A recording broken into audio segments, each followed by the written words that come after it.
Suppose आपण real इस्टेटमध्ये invest केलं, आपल्याला सुचेल तसं, पण ज्या वेळेला तुम्हाला पाहिजेत पैसे त्यावेळेला इमर्जन्सी तुम्हाला ते मिळतीलच आणि तेवढेच मिळतील हे नाही सांगू शकत. तसं तुमच्या बरोबर नाही झालं. म्हणजे आम्ही सांगितले की विदिन 24 आवर्स ते बँक अकाउंटला पैसे येईल. आपल्याला कुठे नाही, जस्ट एकदा फोन करायचे की आम्हाला एवढे पैसे अकाउंटला ट्रान्सफर करा, ती इमिडिएटली ते यायचे.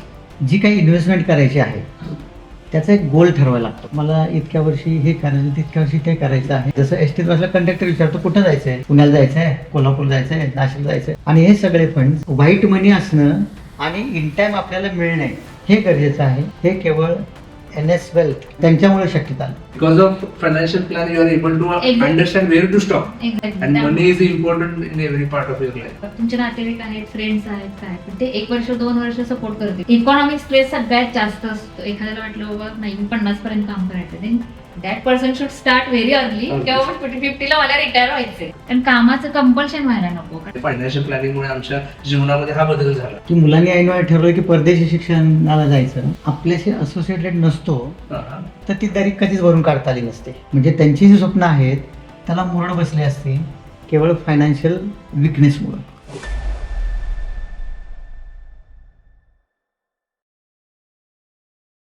माझं नाव नितीन सावंत.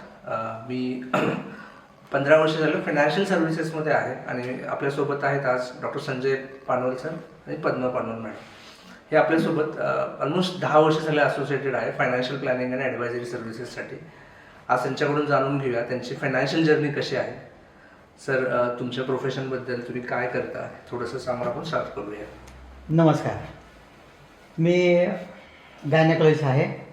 मी MD BJ medical college Pune येथून केलं आहे आणि आमच्या मिसेस डॉक्टर पद्मा यांनी MD JJ हॉस्पिटल बॉम्बेवरून केलं आहे.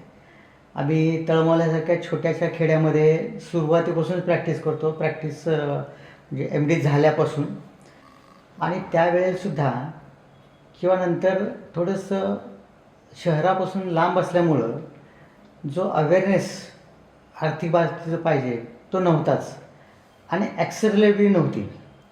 अशा वेळेला आमचा जो इंडियन मेडिकल काउन्सिलचा जो ग्रुप आहे कराड चॅप्टर, त्यांनी श्री सावंत साहेबांचं एक लेक्चर अरेंज केलं आणि फार काय उत्साह नव्हता, पण म्हटलं जाऊया तरी, रोज काय तेच ऐकायचं दुखण्याचं, म्हणून गेलो आम्ही.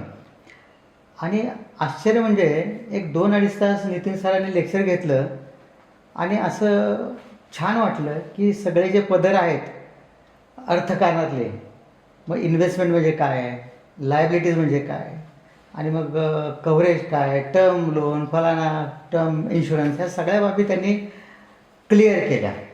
आणि या क्लिअर झाल्यानंतर लेक्चर संपल्यानंतर भीतभीत मी त्यांच्याकडे गेलो. म्हटलं सर तुमचे थोडंफार कळालं, पण या बाबतीत तुम्ही आम्हाला तुमच्या पदरात घेऊन ॲडव्हान्स देऊन आमची काही इन्व्हेस्टमेंट असेल तर ती करू शकाल का. आणि त्यांनी दिलदारपणे सांगितलं हो आम्ही करू, तुम्ही आमची टीम तुम्हाला भेटेल आणि त्याच्यानंतर मग ते सांगतील त्यानुसार पुढे जाऊयात.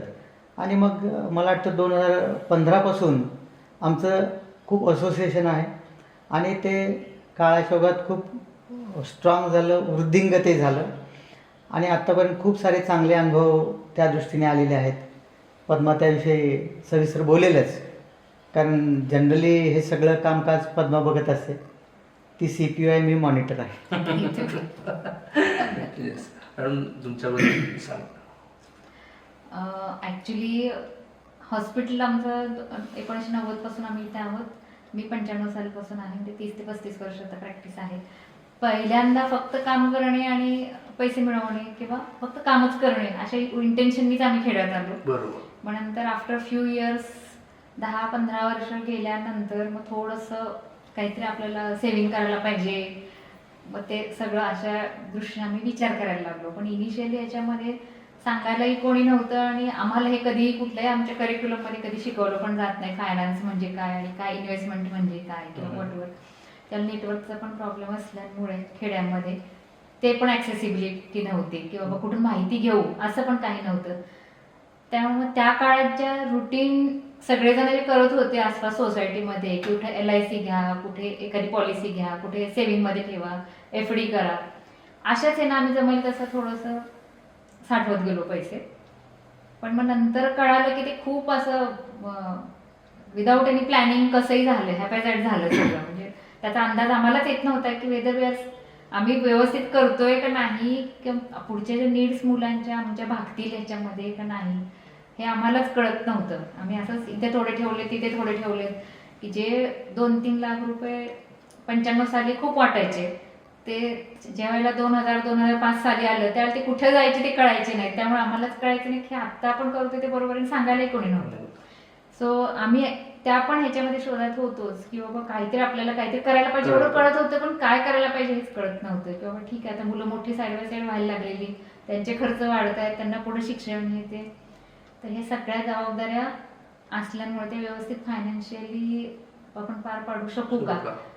काम तर एका साईडला भरपूर करत होतो, पण ते पैसे कुठं ठेवायचे आणि कसे ठेवायचे किंवा काय केलं पाहिजे हे सांगणार कोणी नव्हतं. त्याच्यामुळे आम्हाला ज्या वेळेला आमच्या कराड ऑब्स्टेटिक अनेक सोसायटीमध्ये आपलं लेक्चर अवेअरनेस सेक्शन हे ठेवलं सेशन, त्यावेळेला आम्हाला थोडंसं एकदम स्ट्राईक झाले की नाही, this is the way we should go, आणि मग आम्ही सरांशी असोसिएट झालो तुमच्या. बरोबर. सो तुम्ही ही जर्नी तुमची सांगितली, मला रिअली अप्रिशिएट करायचं की ह्या म्हणजे तळमावली हे एक कराड तालुक्यातलं एक गाव आहे छोटंसं, आणि तिथे सरांचं म्हणजे ट्रॅक रेकॉर्ड आहे की हायेस्ट डिलिव्हरी करता तुम्ही सर. म्हणजे it's like you are Tendulkar in this profession. म्हणजे 100+ डिलिव्हरी दर महिना करणं, आणि आय रिअली अप्रिशिएट की हा सेवाभाव म्हणून सर करतात. आणि सेवाभाव करत असताना जो हे लागतो करण्याचा माणूस लागतो तो सर करतायत. पण पैशाच्या बाबतीमध्ये मी गेली 10 वर्ष झालं त्यांच्याशी असोसिएटेड आहे. प्रत्येक डिसिजन आम्ही डिस्कस करत असतो. पण तुम्ही ज्यावेळी फायनान्शियल प्लॅनर अपॉइंट करायचं म्हटलं आणि त्याच्या अगोदरही फायनान्शियल डिसिजन घेतले होते, काय अनुभव आहे तुमचा पहिल्यांदा करत होता आणि त्याच्यानंतरचा अनुभव काय सांगू शकता? तुमचे गोल काय आहे? जसं एस टीत बसला कंडक्टर विचारतो कुठं जायचं आहे, पुण्याला जायचं आहे, कोल्हापूर जायचं आहे, नाशिक जायचं आहे, आणि त्यानुसार तू तसं सरांनी विचारलं बरं ठीक आहे तुमचे गोल्स काय आहेत. मग मुलांचं एज्युकेशन, मुलांचं मॅरेज, आणि मग त्याच्यानंतर तुमची रिटायरमेंट, सगळे तुमचे जे लोन्स आहेत, औषधोपचार, ऐनवेळा येणारे आपत्कालीन आजार, ह्या सगळ्या बाबीचं त्यांनी आमच्याकडून एक प्लॅनिंग समजावून घेतलं व तुमचं अपेक्षा काय आहे आणि गोल काय आहेत. आणि त्यानुसार मग त्यांनी निरनिराळ्या ठिकाणी SIP तुम्ही ज्या इन्व्हेस्ट केल्या त्या इन टाईम आम्हाला मिळाल्या. म्हणजे सुरुवातीला माझा मुलगा आणि मुलगी दोघांचंही काय कुठं उच्च शिक्षणाला परदेशी जायचा मानस नव्हता. पण जेव्हा ते वेळ आली तेव्हा त्यांनी ऐन वेळा परदेशी जायचं असं ठरवलं. मग तेवढे फंड्स आणायचे कुठून, आणि हे सगळे फंड्स हे व्हाईट मनी असणं आणि इन टाईम आपल्याला मिळणे हे गरजेचं आहे. आणि ते सगळे जे आहे हे केवळ NS वेल्थ सावंतसाहेबांची जी नितीन सावंतसाहेब जे माझे मित्र आहेत त्यांची जी फर्म आहे त्यांच्यामुळे शक्य झालं. त्यांनी खूप आमचा व्यवस्थित ट्रॅक रेकॉर्ड ठेवलं, आणि त्या वेळेला काय फंड लागतील, आई मला समजा आम्ही म्हटलं नाही सर एवढ्यात काय भागत नाही, आपल्याला वाढवायला पाहिजे, तर तेही त्यांनी मॅनेज केलं. तर आत्तापर्यंत सावंतसाहेबांनी आणि त्यांच्या सगळ्याच टीमनी चांगल्या अर्थाने खूप सहकार्य केलेलं आहे. रादर ह्या सर्व आर्थिक बाबतीमध्ये बहुसंख्य डॉक्टर्स हे अशिक्षितच असतात, शिक्षणच नाही त्याच्यात. त्यामुळं ही सगळी धुरा जी आहे, ही सगळी फॅकल्टी जी आहे, जसं घर गृहिणी सांभाळते तसं आमचं सगळे आर्थिक व्यवहार हे चांगल्या अर्थाने श्री नितीन सावंत सर आणि त्यांच्या टीमने सांभाळलेले आहेत. ओके. तुम्ही आता जो अनुभव सांगितला की तुमचे गोल्स अचीव झाले. बऱ्याच वेळा म्हणजे सुरुवातीला जेव्हा तुम्ही इन्व्हेस्टमेंट वगैरे करत होता ते गोल्स नव्हते आणि हा फरक मोठा होता की एक बऱ्याच लोकांचा एक समज आहे की भरपूर पैसे कमवणे आणि गोल ओरिएंटेड पैसे कमवणे. तर काय तुम्ही सांगताल? नाही, गोल ओरिएंटेड केल्यामुळं खूप पीस ऑफ माइंड आला इनफॅक्ट. कारण सुरुवातीला काय झालं, मला आठवते मुलं ज्यावेळेला लहान होती त्यावेळेला ज्या पॉलिसी आम्ही घेतल्या त्यावेळेला किंवा हे 18 वर्षाच्या त्यावेळेला त्यांना मुलांना इतके मिळतील तर त्यांचं एज्युकेशनला होऊन जाईल. सपोज त्यावेळेला एक पॉलिसी अशी घेतली होती की मुलीसाठी समजा त्यावेळेला 4 लाख मिळतील आणि तिचं एज्युकेशन होऊन जाईल. पण बाय द टाइम ते ज्याला 18 वर्षाचे झाले ते 4 लाख त्यांची एका वर्षाची फीस सुद्धा भागली नाही आमची त्यावेळेला. मग त्यामुळे मग ते खूप डिस्पॅरिटी होते. म्हणजे आपण ज्या वेळेला इमॅजिन करतो एवढे लागतील पैसे आणि त्याच्यापेक्षा खूप इन्फ्लेशनमुळे ते खूप पुढे गेलेलं असतंय आणि तेवढं आपण मेंटली आणि फायनान्शियली प्रिपेअर्ड नसतो की मग सगळंच अवघड होतं. मग आणि दुसरं एक महत्त्वाचं जाणवलं की प्रोफेशनमध्ये सुरुवातीला कसं ॲटलिस्ट मेडिकल प्रोफेशनमध्ये स्ट्रेस खूप आहे, त्याच्यामुळं इनिशियली आपण उत्साहाने तरुण असताना करून जातो, पण ॲट वन स्टेज आपण फिजिकली पण टायर्ड होतो आणि देन म्हणजे तुम्हाला तेवढं काम पण जमत नाही किंवा धावपळ नको असते, काम कमी करायचं असतं, पण नेमक्या त्याच वेळेला तुमच्या जबाबदाऱ्या पण खूप वाढलेल्या असतात. त्यावेळेस तुमचं इन्कम आपल्याला इकडे कमी पण करू शकत नाही, काम आपल्याला नको असतं पण ते घ्यायलाच लागतं कंपल्सरी. पण तेच तुमच्याशी हे झाल्यामुळं, असोसिएट झाल्यामुळं काय झालं की ह्या वर्षी हे आम्ही एकदा तुम्हाला सांगून दिलं आणि त्या वर्षी ते आपण ठेवलेत पैसे, तर डे बाय डे आम्हाला रिटायरमेंटचं पण आम्ही डेट ठरवून तुम्हाला सांगितल्यामुळे की आम्ही एकदम निर्धास्त होतो, ठीक आहे आता एवढी वर्षच करायचंय, मग किती पण करू दे, त्याच्यानंतर आम्हाला नाही करायचं, मग ऑप्शनल आहे करा किंवा नाही करा. हा फ्रीडम तो फक्त तुमच्यामुळे आला, नाहीतर आमच्या डोक्याने आम्हाला नसतं जमलं. म्हणजे आम्हाला त्याचं नॉलेज पण नाहीये किंवा काय केल्यावर असं इतके होऊ शकेल की रिटायर तुम्ही होऊ शकता, हे आम्हाला शिकवलेलं पण नसतं, अंदाज पण अवघड आहे.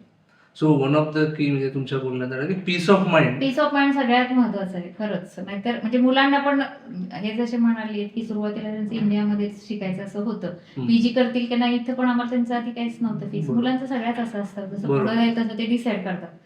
ऑल ऑफ अ सडन ज्यावेळेला इंडियासाठी आपण 20-25 एक्सपेक्ट करतो लॅक्स लागतील, पण ते जेव्हा म्हणतात की आम्हाला बाहेर जायचंय त्यावेळेला एकदम ते 60 वर जातं, मग त्यावेळेला ते आपल्याला मॅनेज होत नाही. पण फक्त ते तुम्ही व्यवस्थित इन्व्हेस्ट केल्यामुळं किंवा असं करायचं असेल तर तुम्हाला SIP करायला लागतील, हे तुम्ही गाईड केल्यामुळं जोपर्यंत आपण वर्कमध्ये आहोत तोपर्यंत वी कॅन मॅनेज असं होतं. त्यामुळे ते मॅनेज केल्यामुळे मुलांना ठीक आहे, म्हणजे तो पण एक फ्रीडम होता, तुम्हाला जायचं असेल तर जाऊ शकताय, आम्ही रेडी.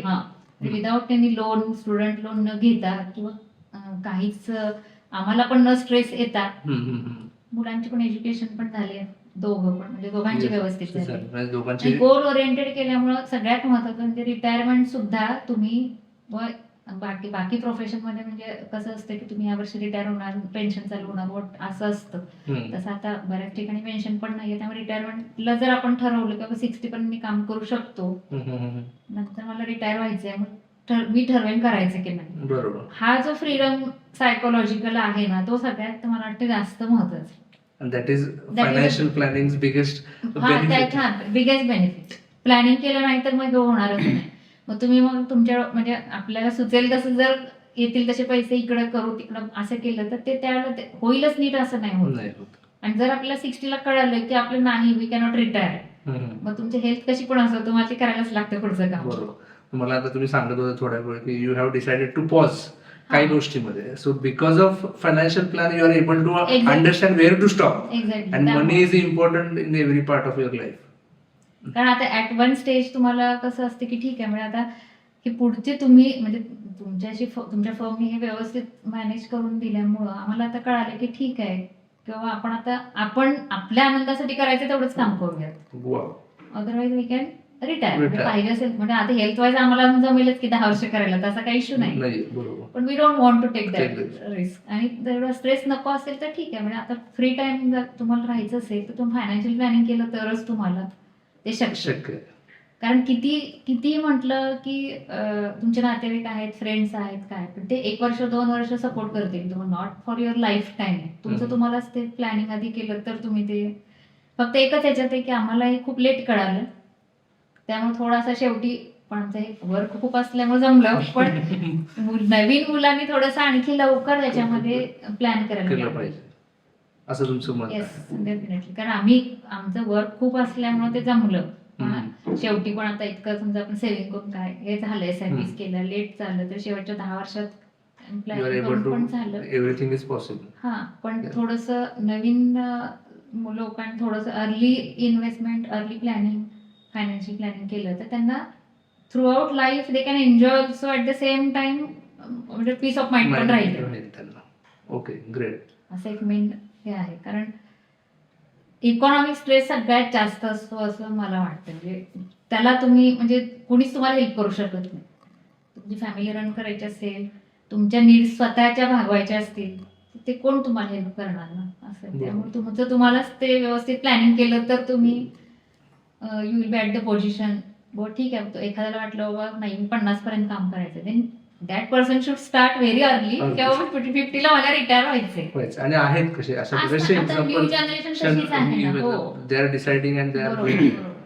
ऍब्सोल्युटली. कारण कामाचं कंपल्शन व्हायला नको, कारण पुढे हेल्थ कशी राहते, कुणाची फिजिकल कपॅसिटी किती राहते माहित नसतं. त्यामुळे तुम्हाला दोन्ही पाहिजे असेल तर तुम्ही अर्ली इन्व्हेस्टमेंट आणि early goal oriented investment. Respect.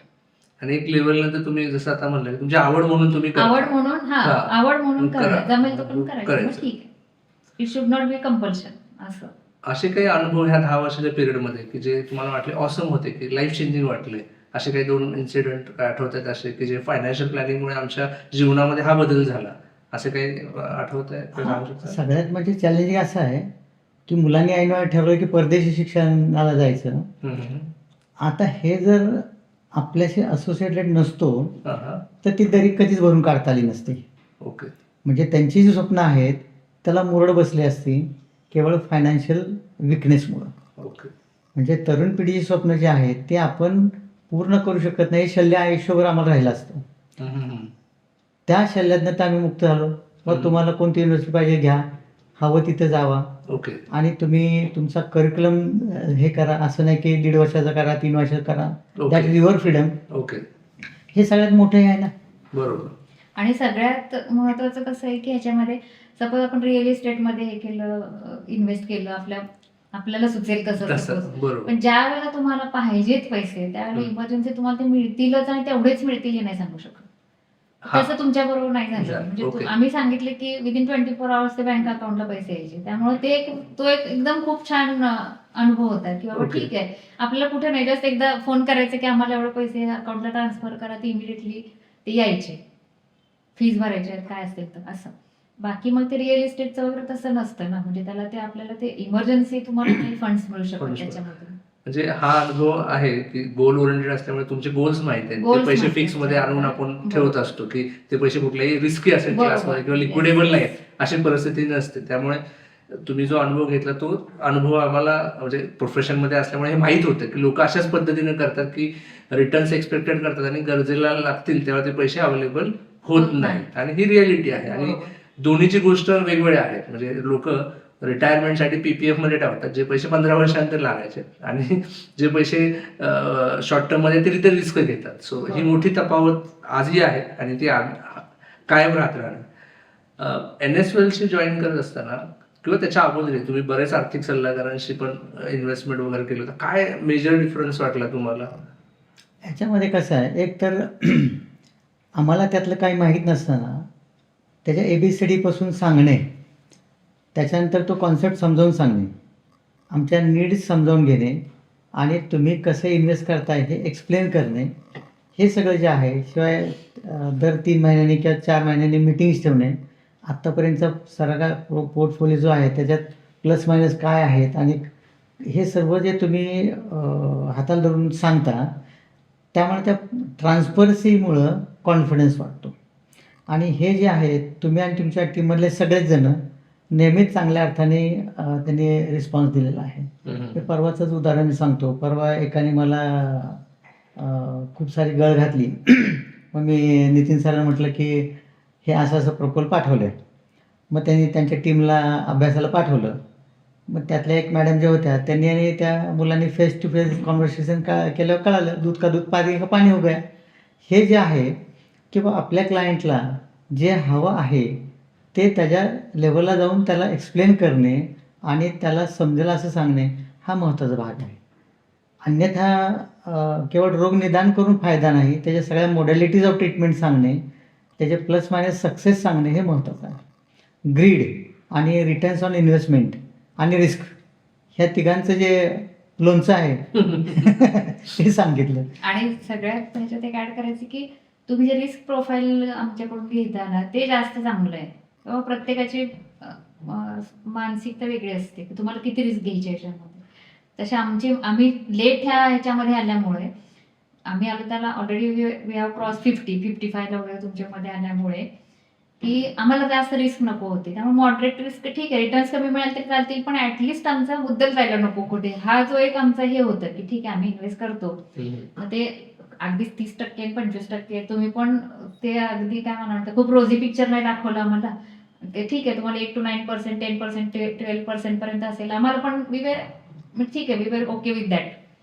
10% पर्यंत मिळालं तरी ठीक आहे, पण ऍटलीस्ट मुद्दल नको जायला. आणि ते तुम्ही 100% पाळलं म्हणजे बेसिकली. नाही तर मध्ये स्टॉक्स अप्स अँड डाऊन्स आणि हे सगळं होतं, सगळं ते मार्केट कमी जास्त पैसे जातात लोकांचे, बरंच ऐकतो. त्या मनानं आपल्या इन्व्हेस्ट केलेले तर सेफ राहत आहेत.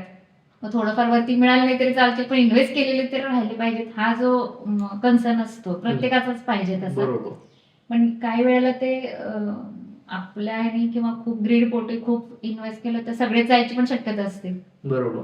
तर त्यामुळे तुम्ही ते गायडन्स चांगला दिला की बाबा ठीक ओके. आहे, मॉडरेट रिस्क घेऊन तुम्ही स्लो ग्रो झाली म्हणजे थोडंसं कमी त्याच्यामध्ये ग्रोथ दिसली तरी सुद्धा आपल्याला ते समाधान आहे, सुरक्षितता. सुरक्षितता जास्त. आणखी आता तुम्ही तो मी जसं बोललो की बरेच तुम्हाला लोक ॲडवाईससाठी भेटतात आणि तुम्ही तो एक इन्सिडेंट सांगितलं की आमचं काम आहे की ते प्रोटेक्ट करणं, की पाणी म्हणजे दूध का दूध आणि पाणी का पाणी सांगितलं.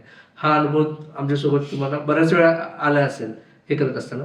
ह्याच्यामध्ये काम करत असताना तुमच्या जर्नीमध्ये फायनान्शियल ॲडवायझर पर्सनल लाईफमध्ये काय असे बदल झाले, फॅमिली लाईफमध्ये फायनान्शियल मॅनेजमेंट चांगलं झाल्यामुळे काय असा अनुभव? अजून म्हणजे फक्त फायनान्शियलच असं नाही, बरेच चांगले ऍडवाइस तुमच्याकडून दिले गेले. त्याच्यामध्ये हेल्थ कुठले कुठले इन्शुरन्स तुमचे पाहिजेत हे तुम्ही बरोबर व्यवस्थित सांगितलं, किंवा हेल्थ इन्शुरन्स पाहिजेच, किंवा त्याच्यात आम्ही रुटीन हेल्थ इन्शुरन्स एक घेत होतो पहिला 10 lakhs पर्यंत कव्हरेजचा. पण तो पुढचा जो टॉपअप पाहिजे आपल्याला हे तुम्ही सांगितल्यामुळं आम्ही घ्यायला लागलो. पण त्याच्यामुळे एक आणखी माइंड आमचं काय फ्री झालं की बाबा ठीक आहे, खरंच एखाद्याला इमर्जन्सी काही निघालीच, जास्तच एकदम मेडिकल बिल आली तरी ते पुढचा टॉपअप आपला आहे. वास्तूसाठी इन्शुरन्स. आणि तो इतका कमी प्रीमियम मध्ये येतो हे माहितीच नसतं, बऱ्याच लोकांना माहिती नसतं. आणि माझ्या ज्या बहिणी वगैरे पुण्या मुंबईला त्यांनाही माहिती नाहीये. बेसिक घेतात सगळे, पण हे टॉपअप घ्यायला पाहिजे हे तुम्ही सांगितल्यामुळे ते आम्ही घेतलं. नाहीतर आम्हाला पण म्हणजे त्याचा प्रीमियम कमीच आहे तसा, त्यामुळे तसा तो खूप अगेन तो हेतू, त्याच्या पाठीमागचा हेतू काय आहे ना हे बरेच लोक मिस करतात. हेतू म्हणजे काय की आमचा ह्याच्यामध्ये हेतू काय की ते पैसे तुमचा उद्या हेल्थ इन्शुरन्स अशी गोष्ट आहे की कमी जास्त 5-10 लाखापर्यंत तुम्ही मॅनेज करू शकता, पण उद्या 50 लाख लागले ते लागण्याचे चान्सेस 1.1% आहे. पण ते no one can say that. हा, so that is protection of your life is. आणि प्रीमियम कमी असल्यामुळे नो वन कॅन कोण सांगत नाही. Again it's a firm approach. सरांनी जो सांगितला वास्तू इन्शुरन्स तो एक घेतला, तो माहिती पण होता आम्हाला, तो तुम्ही सांगितल्यामुळेच घेतला. किंवा इन्फ्लेशन जो आहे आता, किंवा मुलगी लहान असताना आमचं मत किंवा 10 लाखात लग्न होईल, पण ती लग्नाला येईपर्यंत ते 10चे पुढे किती जातात, आणि इन्फ्लेशन आणि त्याची सांगड जोडणे हा सर्वसामान्यांना कळत नाही पार्ट, इन्फ्लेशनचा पार्ट कळत नाही. म्हणजे सपोज आता समजा आम्हाला माहितीये की घर खर्च भागायला समजा 50,000 वास होते, पण 10 वर्षांनी 50,000 मध्ये नाही बघणार हे कळत नाही आणि तिथं फसगत होते. बरोबर. इन्फ्लेशन नुसार तुमचे ते रिटर्न्स पण वाढत गेले तरच त्याचा युज होतो. आणि असं कुठलं प्रोडक्ट नाहीये, प्रोडक्ट कुठले नाही. बरोबर. फायनान्शियल प्लॅन मुळे ती क्लॅरिटी तुम्हाला ती क्लॅरिटी म्हणायचं, ते वेगळे थिंकिंग पण आलंय की बाबा ठीक आहे, हे पण खूपच मॅटर करतंय. खूपच मॅटर करतं, आणि that is a biggest matter. हा, एक्झॅक्टली. म्हणजे मुलाच्या लग्नात सगळे रिटायरमेंटचे पैसे खर्च करणारे आपल्या भागात लोक आहेत आणि परत रिटायरमेंटसाठी पैसे नाहीयेत. हा बरोबर अनुभव. गोल ठेवल्यामुळे कसं की असं नाही की काही वेळेला कसं एक फॉल्स सेन्स ऑफ सिक्युरिटी असतं. ठीक आहे, माझ्याकडे 50 लाख आहेत, काही मला कमी नाही, पण जेव्हा तुमचे खर्च येतात एज्युकेशन, लग्न आणि रिटायरमेंट, त्यावेळेला ते काहीच पुरत नाही. ते त्यावेळेला कळून उपयोग नाही. ऍट युअर दॅट एज 60ला कळून तुम्हाला उपयोग नाही. तुमच्याकडे आपल्याला आधी वाटतं 50 लाख खूप आहे, पण हे गोल ओरिएंटेड ठेवलेले असल्यामुळं हे पैसे ह्याच्यासाठी, ते त्याच्यासाठी, ते असल्यामुळे सरांनी जे सांगितलं ते खूप बरं पडलं की रिटायरमेंट नंतर तरुण पिढीवर तुम्ही बोज असता कामा नये. ते सगळ्यात कारण त्यांना त्यांची डेव्हलपमेंट करायची असतात, त्यांना त्यांचे सर्व इन्व्हेस्टमेंट किंवा रादर डेव्हलपमेंटसाठी लागणारा पैसा असतो, त्याच्यामध्ये तुमचं ॲडिशनल हे बर्डन टाकणं म्हणजे 100चा 1 किलो असतो. तर तुम्ही फायनान्शियली इंडिपेंडेंट पाहिजे. काही जरी कॅलॅमिटी झाल्या तर त्या बेअर करायची, बफर करायची फायनान्शियल कॅपॅसिटी तुमच्याकडे पाहिजे. आणि या दृष्टीने आमचं रिटायरमेंटचं प्लॅनिंग तुम्ही केलं आहे. तर मुलांना त्यांच्या डेव्हलपमेंटमध्ये आमची कुठं बाधा येणार नाही, आम्ही बर्डन होऊन, हा सगळ्यात महत्त्वाचा त्यांच्या दृष्टीने महत्त्वाचा बाब आहे. बरोबर. किंवा आईवडिलांशी प्रेम वाटतंय, पण शेवटी प्रेम वाटणं आणि त्यांच्या लायबिलिटी होणं. लायबिलिटी होणं हं. यात ह्यूज फरक आहे. हा म्हणजे ती रेषा तिथे नाही आहे, पण ती पाळणं गरजेचं असतं. बरोबर. आणि ते तुमच्यावर शक्य झालं की तरुण पिढीला त्यांच्या कल्पनेनुसार त्यांना ते पुढे डेव्हलप करू शकते. आज तुम्ही तुमच्या प्रोफेशनमध्ये डॉक्टरमध्ये बरेच डॉक्टर असे गोंधळलेले दिसतात इन्व्हेस्टमेंटच्या बाबतीमध्ये. सो त्यांना काय असा मेसेज तुमच्याकडून देऊ शकता तुम्ही की मेसेज असा आहे की जसं माझं पोट दुखतं आहे, मला हे माहीत पाहिजे मी पोटदुखीच्या डॉक्टरकडे जायचं आहे, डोळा दुखते तर डोळ्या डॉक्टरकडे जायचं आहे. तसं फायनान्समध्ये जो तज्ज्ञ आहे, ज्याचा अनुभव आहे, ज्याचे एज्युकेशनल क्वालिफिकेशन चांगले आहेत आणि ज्याचे रेप्युटेशन चांगलं आहे, अशांचा सल्ला घ्यावा. आपण सर्वज्ञ होऊ नये हा नेहमीच माझा सल्ला आहे. आणि काही वेळेला आम्ही सगळे लोक थोडे ॲडॅमेंट असतो, सांगितलं की ऐकायचंच नाही, हा एक हे का आणि मला सगळं कळतं आहे, हा दुसरं आहे का. तर ते सोडून त्या क्षेत्राला जो तज्ज्ञ आहे त्याचं ऐकावं आणि त्याचा लॉंग टर्म फायदा होतो हे पुढे गेल्यावर कळतं.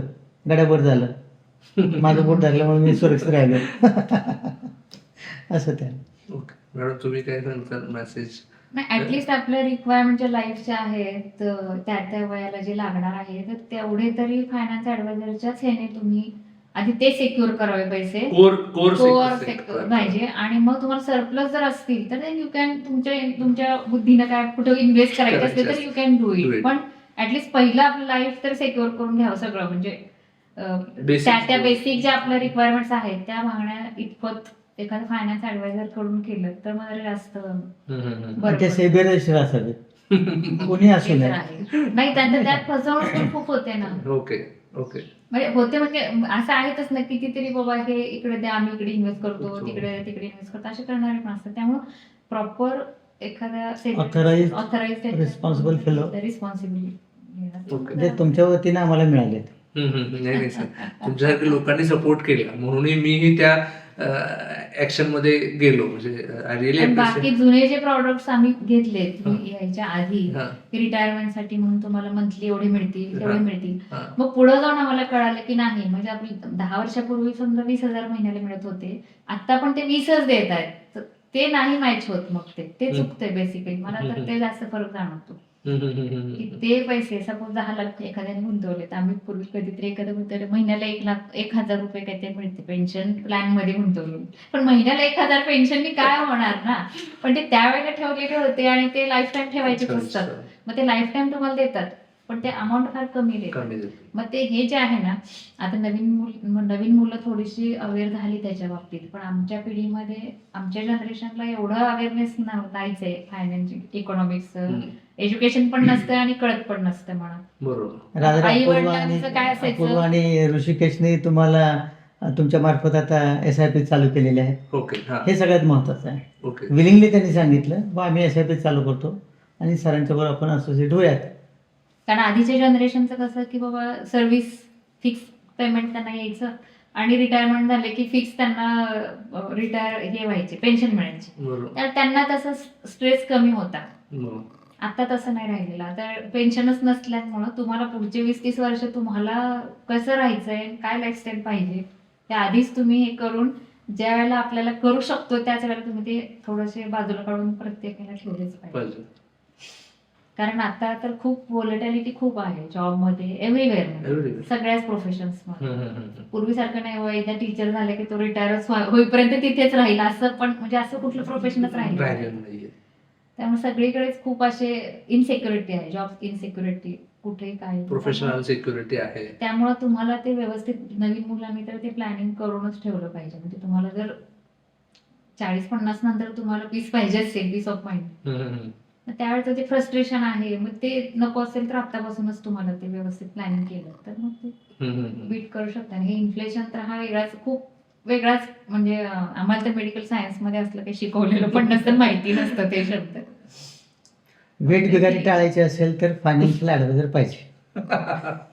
आणि सगळ्यात महत्वाचं पीस ऑफ माइंड असेल तरच तुमचं हेल्थ पण नीट राहू शकतं. हे सगळ्यात बेस्ट आहे ना, म्हणजे झोप शांत लागते ना, नाहीतर तिकडून पुन्हा BP वाढला, हार्ट अटॅक आला, हे तिकडे आणखी असते. ते इंटर रिलेटेडच आहे सगळं. फायनान्शियली प्लॅनिंग मुळे ह्या सगळ्या गोष्टी अवॉइड पण होत. अवॉइडच होत, भरपूर स्ट्रेस लेवलच कमी झाली तुमची की सगळंच ते अवॉइड होणार. बरोबर. स्ट्रेसचं बेसिक कारण फायनान्शियल स्ट्रेसच आहे. बऱ्याच जणांना 90% लोकांना फायनान्शियल स्ट्रेसमुळेच जास्त प्रॉब्लेम असतात. आणि स्ट्रेसमुळेच हार्ट अटॅक, बीपी, डायबिटीस होणार. Money is a important part of everybody's. कारण त्याच्याशिवाय तू सर्वाइव्ह होऊ शकतो. ध्यानी मनी ठेवलंच पाहिजे. ध्यानी मनी ठेवलं. मनी इज नॉट एव्हरीथिंग, पण मनी शिवाय काय होऊ पण शकत नाही. हा पण मुद्दा आहे सगळं. सो तुम्ही हा जसं तुम्ही मुलांना तुम्ही आता गाईड करताय, रिअली अप्रिशिएट. आणि हे तुम्ही बाळपण इनिशियली जे लावून दिलं तरच तुम्ही एक डिसिप्लिन किंवा एक शिस्त पद्धतीने काही वर्षांतर त्यांना ते झाड मोठं होताना बघायला मिळू शकेल की त्यांच्या पर्सनल लाईफमध्ये कशा पद्धतीने पैसे ग्रो होत आहेत. नवीन पिढी आजकालचे बरेच लोक आज स्वतः डिसिजन घेत आहेत किंवा इन्व्हेस्टमेंट करतात. तर आज त्या पिढींना म्हणजे एक सवय आहे की स्वतः करायचं किंवा डू इट युअर सेल्फ. काय मेसेज द्यायचा, काही anything you want to say something on हे दिस? पहा, साधा भात करणं वेगळं आणि बिर्याणी करणं वेगळं. आपण सगळीकडे आचार्य व्हायचं कारण नाही. पोटापुरतं भात आला ठीक आहे, पण बिर्याणी मास्टरकडनंच करून घ्यायची. नाही, थोडंफार त्यांनी करायला हरकत नाही. ज्याला नॉलेज आहे, त्यांचा अभ्यास आहे थोडासा. म्हणजे त्यांचा आज तुम्ही तुमच्या सगळ्यांनी- प्रोफेशन मध्ये जसं सांगितलं की मी 10-25 वर्षापूर्वी टेक्नॉलॉजी आणलेली होती. सो प्रत्येक प्रोफेशन मध्ये एवढं डेप्थ गेलेलं आहे, त्याशिवाय तुम्ही एक्सपर्टाईज नाही होऊ शकत. बरोबर. फायनान्शियल सर्व्हिसेस मध्ये पण सेम प्रकार आहे. बरोबर. युट्यूब वरती बघून तुम्ही मेडिकल शॉप मधली गोळी घेणं वेगळं, पण त्यामुळे ते या- एक्सपर्ट आहे आणि तेवढा डीप स्टडी हा तो होऊ शकत नाही होऊ ना शकत. प्रत्येकाचा. इच्छा असेल तर टाइम नाहीये ना. यू बरोबर. Can spare it. इच्छा असली तरी होणार नाही. शेवटी ते नॉलेजचं जे खोली आहे, हा. डेप्थ आहे, हा. आणि त्यानुसार येणारा अनुभव हा. हा अचीव करू होऊ शकत नाही. प्रॅक्टिस म्हणतात. हो. तुम्ही आज 15-20 वर्ष काम करताय त्यातला एक्सपर्टीज पाहिजे. पाहिजे आणि वेळ हो. ते वेळ आवडीने पाहिजे. केलं. आणि तेवढा आणि थोडंफार त्यांनी म्हणजे आपल्या काय म्हणतात एक्सपिरियन्स वाढवणं, माहिती असेल, इंटरेस्ट असेल तर करायला हरकत नाही हो. नवीन मुलांनी. पण ठेच लागली- फायनान्शियल मदत तर घ्यायला ठेच लागल्या तर हृदयापर्यंत जाऊ नये, एवढंच करावं. So, म्हणजे मी माझ्या बऱ्याचशा याच्या पॉडकास्ट मध्ये, इंटरव्ह्यू मध्ये पण मला रिअलाइज झालं की बरीच लोक माझ्याकडे जे आले, बरीच नाही, ऑलमोस्ट 95% लोक म्हणजे काहीतरी चुका झाल्यानंतर मग आलेले आहेत. बऱ्याचशा चुका झाल्यानंतर म्हणजे they realise we can't do your self, we mistakes. आणि इट्स अ व्हेरी म्हणजे आणि माझी अपेक्षा आहे की लोकांनी अर्ली यावं, पण म्हणतात ना की मिस्टेक झाल्याशिवाय येत नाही. It's a reality of life की 40 पर्यंत आपण एक्सरसाइज नाही करायचं आणि मग परत एक्सरसाइज करायचं. Take less time to it. आणि डिसिप्लिन आई वडील म्हणून तुम्ही लावणं तुमच्या मुलांना, it's a really mature, really important for every parents हो. की to have a discipline investment आणि शो देम की this path can be achievable at early stage of life.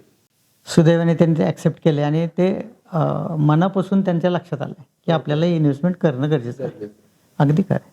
आणि शिवाय टर्म प्लॅन घ्यायला पाहिजे, हेल्थ प्लॅन घ्यायला पाहिजे. हे पण कंपल्सरी आहे आता. Each and every person should Should have. त्या बाबतीत मला आठवत आहे, मी 35-40 वर्षापूर्वी आलो तर इथे डॉक्टर केतकर साहेब नावाचे होते. त्यांनी एका साध्या वाक्यात सांगितलं, हे बघ, हे 100 रुपये तुला मिळालेत ना, हे 100 रुपये तुझे नाहीत. माझं अजून प्रॅक्टिस चालू व्हायचं. तुम्ही म्हटलं हां म्हणजे काय, ह्यातले 15 रुपये तुझे आहेत, बाकी 85 रुपये ह्याला निरनिळ्या वाटा आहेत. ते कशा वाटा आहेत आणि कुठं काय करायचं हे तज्ज्ञाचा सल्ला घे. अजून काही नेक्स्ट 5-10 वर्षामध्ये NS वेल्थ कडून काय अपेक्षा आहेत तुमच्या, काही इम्प्रुव्हमेंटच्या, जिथे तुम्हाला एक्सपेक्टेड आहे इम्प्रूव्ह आम्ही केलं पाहिजे, असं काही? कुणाला समजा आपण सांगितलं फायनान्स ऍडवायझरला, समजा आपण कन्सल्ट करा किंवा आम्ही केलंय किंवा असं, तर त्यांचा एक असा अप्रोच असतो की फीज खूप आहे, तर म्हणजे फीज त्यांना कशाला द्यायची आहे, त्यापेक्षा आपलं आपण केलेलं त्यातून जास्त केलं, असं एक त्यांचं. मग ह्याविषयी मग काय तुमचं काय म्हणणं आहे? म्हणजे मला म्हणायचं की सपोज आता रिटायरमेंट फंड समजा आमचे असतील आता समजा, तर असं तुम्ही करू शकत नाही का पर फॅमिली फिक्स काय फीज ठेवल्या, कारण डे बाय डे कॉर्पस वाढत जातो, डे बाय डे फीज वाढत, तेवढ्या 1% वॉट एव्हर काय जे असतील आपल्या ते वाढत जातात. मग असं तुम्ही इनिशियली ठीक आहे ते कॉर्पस हे होईपर्यंत, पण एकदा तुमचं आता ठीक, आता आमच्या केस पुरतं सांगितलं, तर आता बाकीचं समजा गोल झाले, आता फक्त रिटायरमेंट फंड आहे, मग तुम्ही फिक्स फीज ठेवू शकत नाही का? बरोबर, असा त्यांचा प्रश्न असतो. मग ते आम्ही म्हणतो आम्हाला तर काही वेळ नाही, कळत पण नाही, त्यामुळे आम्हाला हेच बरोबर आहे, म्हणजे आम्ही तर हा क्वेश्चन ऑलमोस्ट बऱ्याच वेळा, पण बऱ्याच वेळा यांचे जे इंटरेस्ट फायनान्शियल सर्व्हिसेस मध्ये, प्रत्येक फायनान्शियल इन्स्टिट्यूशनचा जो इंटरेस्ट असतो तो त्या अमाऊंटशी निगडीत असतो. ओके, आणि जसं प्रॅक्टिस करत असताना आता तुम्ही कन्सल्टिंग करता 9 महिने डिलिव्हरीच्या अगोदर त्याला एंड ऑफ द डे ते बाळ व्यवस्थित झालं पाहिजे हे तुमचं पर्पज असतं. तसं आम्ही हा प्रयत्न सुरुवातीला केला की एकदा प्लॅन दिला की तुमचं तुम्ही करा म्हणून. रिअलायझेशन हॅपन्स व्हेरी डिफिकल्ट आहे कारण की फायनान्शियल सर्व्हिसेसमध्ये प्रोडक्ट्स जे आहेत ना ते चेंज होतात. ओके, म्हणजे आता मी जो तुम्हाला फंड देतोय तो फंड मला मॉनिटर करावा लागणार आहे. बरोबर. जर माझा इंटरेस्ट त्याच्याशी अलाईन नसेल तर तो मॉनिटर कसा करणार मी? जसा एखादा फंड मॅनेजर तुमचे जे फंड मॅनेज करतो तो त्याचा इंटरेस्ट काय आहे की त्याला ते पैसे तो स्टॉक निवडणं हा एक चांगला स्टॉक निवडणं हे त्याचं एक्सपर्टाईज आहे. आणि हा एक्सपर्टाईज कशावरती करू शकतो? फिक्स वरती जर केलं तर तो शक्य नाही होत त्याच्या इंटरेस्टच्या अलायन्सशी. आलं एक्झाम्पल, लक्षात. आता तुम्ही जेव्हा लोन घेता तर लोन मध्ये जे व्याज लागतं ते तुमच्या मुद्दल अमाऊंट वरती लागतं, म्हणजे अमाऊंट वरती लागतं आणि त्याच्यावरती इंटरेस्ट लागतो. तसं फायनान्शियल सर्व्हिसेसमध्ये तुमची जी अमाऊंट असते त्या अमाऊंट वरती तुम्हाला चार्जेस लागतात एव्हरीवेअर इन द वर्ल्ड. बरोबर. There is no concept. फक्त लोकांचा जो माइंडसेट असतो की मी पैसे वाचवतो ते ऍक्च्युअली नाहीये. म्हणजे आज सुद्धा मी तुम्हाला दाखवेन, आपण जेव्हा फंड ऍडवाइस करतो आणि एक नॉन सेबी रजिस्टर फंड जे ऍडवाइस केलं जातं त्याच्यामध्ये ह्यूज डिफरन्स होतो. त्याचं कारण काय आहे की interest align with products. Okay, आणि ते क्वार्टरली रिव्ह्यू करणं. आता एक्झाम्पल, एखादा रिसर्च कंपनीमध्ये तुम्ही इन्व्हेस्ट करता, तो रिसर्च रिव्ह्यू करणं it's a very time consuming. आणि एंड ऑफ द डे जसं इन्फ्लेशन वाढत आहे तशा पद्धतीने तो कॉर्पसची फी वाढत जाते. आणि ही इंडस्ट्री अशाच पद्धतीने वर्क करते. फिक्स फी मध्ये सुद्धा आहेत, काम करतात. But the biggest challenge of fix की इंटरेस्ट अलाईन नाही राहत. I have advise you, you take care of your self. If anything happen then we think on this. अच्छा, आलं लक्षात. Emotional interest.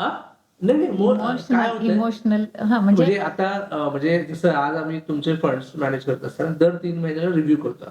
पण बऱ्याच वेळा तुम्ही ते आम्ही जसं ऑपरेशन पाठीवर काय केलंय हे तुम्ही पेशंटला सांगत नाही, तसं आम्ही त्याच्या पाठीमागे काय केलंय रिसर्च की दर 3 महिन्याला जे फंड तुम्हाला ऍडवाइस ते बरोबर आहेत का ट्रॅकवरती हे मेजरमेंट करायला, रिव्ह्यू करायला लागतो. आणि आमचा इंटरेस्ट आलाय तुम्हाला ग्रो करण्यामध्ये आहे. तो कधी आणि राहील? आम्ही ग्रो झालो तर आपोआपच तुम्हाला हा, तुमचे पण हे वाढतील, फीज वाढतील, तेवढे तुमचं इन्कम वाढतं. मग असं ते इंटररिलेटेड आहे. आज जर मी जर पहिल्या दिवशी तुम्हाला एक फी दिली असती, 1,00,000 फी घेतली असती आणि मी म्हणलं असतं तुमचं तुम्ही करा, डू यू थिंक वी ही जर्नी करू शकलो असतो? Never, because we never insisted on की सर सेव्हिंग करा. तुमचं लॉजिकल आहे. हा, कळालं. आणि हे असे प्रोफेशन मध्ये 2 प्रकार आहेत. एक फिक्स फी मॉडेल वाला आहे, एक एयुएम बेस्ड मॉडेल मध्ये, म्हणजे आम्ही जे फी करतो. आम्ही हे डेलिब्रेटली निवडण्याचं कारण आहे की एक फॅमिलीला व्हॅल्यू ऍड करणं. म्हणजे आज तुम्हाला इन्शुरन्स ऍडवाइस मी केला, ऑब्जेक्टिव्ह काय होते की तुमचा जो पोर्टफोलिओ आहे तो प्रोटेक्ट राहिला पाहिजे. आज तुम्हाला विल प्लॅनिंग दिलेलं आहे.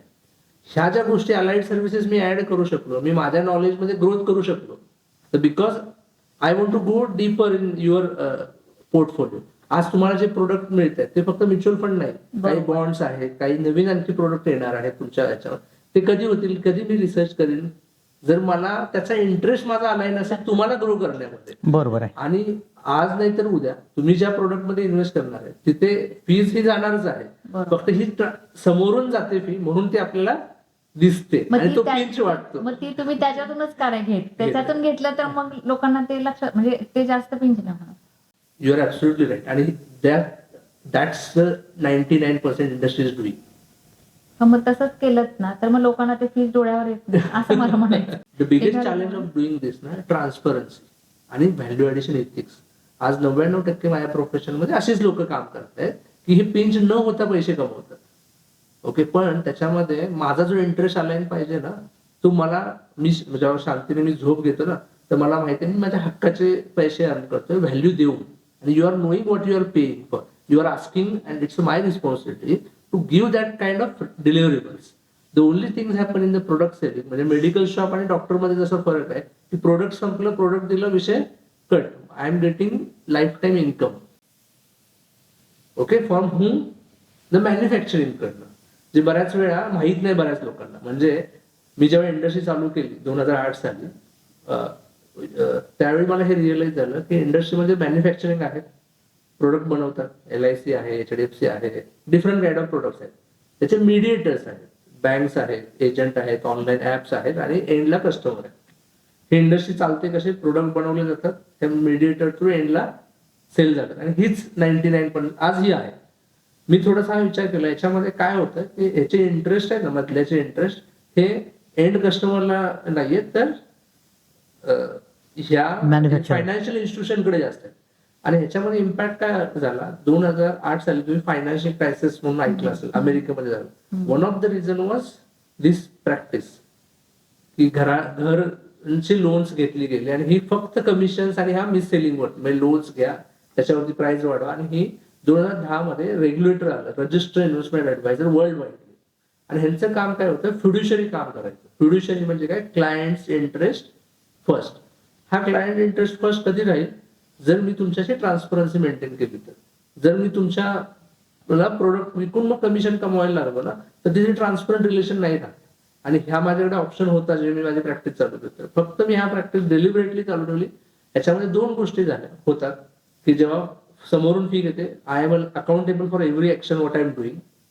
आज सेबी रजिस्टर ऍडवायझर करत असताना हे ट्रान्सपरन्सी मेंटेन करणं आम्हाला गरजेचं आहे, की तुमचा इन्कम फक्त फी स्वरूपात येणार. पहिली गोष्ट. दुसरी गोष्ट, जेव्हा फी घेतो त्यावेळी माझी नैतिकताच असते की तुम्हाला कशी व्हॅल्यू ऍड करू शकतो, जी नॉर्मल प्रॅक्टिसमध्ये फिरून येत असते. त्यावेळी ना तुम्हाला माहित आहे पैसे जात आहेत, ना माझी नैतिक जबाबदारी आहे की तुम्हाला प्रत्येक वेळी व्हॅल्यू ऍडिशनचं काहीतरी ऍक्शनेबल्स मी करेन.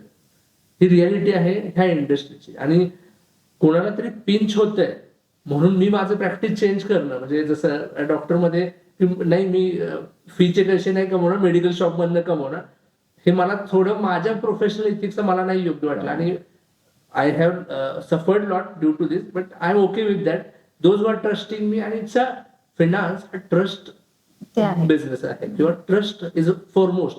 आणि ट्रस्ट हे फक्त आणि फक्त ट्रान्सपरन्सी मला वाटतं राहू शकेल. आणि व्हॅल्यू ऍडिशन, आणि हे व्हॅल्यू ऍडिशन मग इमर्जन्सी फंड असेल किंवा रिस्क प्लॅनिंग असेल किंवा तुमच्याशी असोसिएट होणं तुमच्या गोलसाठी.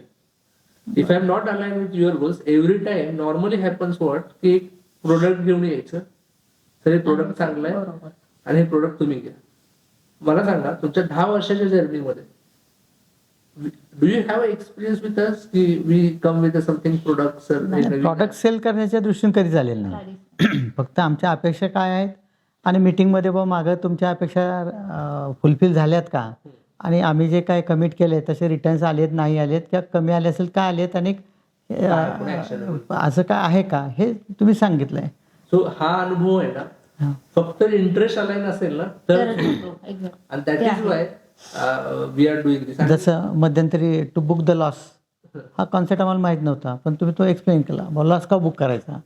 आता हे जे आहे तुम्ही केवळ आमच्याशी ट्रान्सपरंटली असोसिएट झाला म्हणून तुम्ही हे केलं. सर, तुम्ही आता NSL ऑलमोस्ट 10 वर्ष अनुभव घेताय, तर बऱ्याच प्रोफेशनमध्ये एक इंडिव्हिज्युअली काम केलं जातं. म्हणजे मी हा प्रयत्न करतोय की एक्सपर्टाईज बिल्ड करावा इन हाऊस आणि टीमकडे एक एक्सपर्टाईज यावं. किंवा रुरल भागामध्ये काम करत असताना रिअलाईज झालं की एक्सपर्टाईज मिळणं अवघड असतं, तुम्हाला बिल्ड करावं लागतं. तुम्ही केलेलं आहे ते 10 वर्षामध्ये. तर त्यांचा अनुभव कसा आहे तुमच्याबद्दल, म्हणजे तुमचा आमच्या NSL कडनं एक्सपिरियन्स? सगळ्यात महत्त्वाचं जे काय आहे ते प्रत्येक फॅमिलीसाठी एक व्हॉट्सअप ग्रुप ठेवला आहे. आणि तुमच्या ऑफिसमध्ये जे काही निर्णय लोक आहेत, मग कोण इन्व्हेस्टमेंट बघतं, कोण इन्शुरन्स बघत आहे, तर याच्यासाठी काही जरी क्वेरी असली व्हॉट्सअपला नुसतं टाकलं तरी संबंधित व्यक्ती रिस्पॉन्स देते. हे सगळ्यात महत्त्वाचं आहे. आम्हाला असं फाइंड आउट करायला नाही ह्याला फोन करू का त्याला करू. व्हॉट्सअपला फक्त तुम्ही तुमच्या ह्याला क्वेरी टाकणे आणि ती सॉल्व्ह झालेली असते, वेळेत झालेली असते. बऱ्याचदा आमचे अकाउंटंट्स असतात, त्यांना काही क्वेरीज असतात, तर त्याही त्या सॉल्व्ह केल्या जातात. तर टीमवर्क म्हणून प्रत्यक्ष नितीन सावंत साहेबांच्या पर्यंत नेण्यासारखी शंका जरी नसली तर ती आपल्याला शंका आहे म्हटल्यानंतर त्या ग्रुपला टाकले की ती सॉल्व्ह झाली. तुमच्या लेवलपर्यंत जावं लागतच नाही. शिवाय क्वार्टरली मीटिंग असतात, त्यामध्ये आपल्यालाच आम्हाला पण कळतं, प्रत्येक क्लायंटला पण, किंवा कुठपर्यंत काय झालंय लास्ट 4 मंथ 3 मंथ्स मध्ये काय झालंय ते समजून पण सांगितलं जातं. त्यात काय शंका असल्या तर तेही विचारलं जातात. त्याच्यामुळे असं नाही की अप्रोचेबल नाही, ऍक्सेसिबल नाही, असं नाही होत.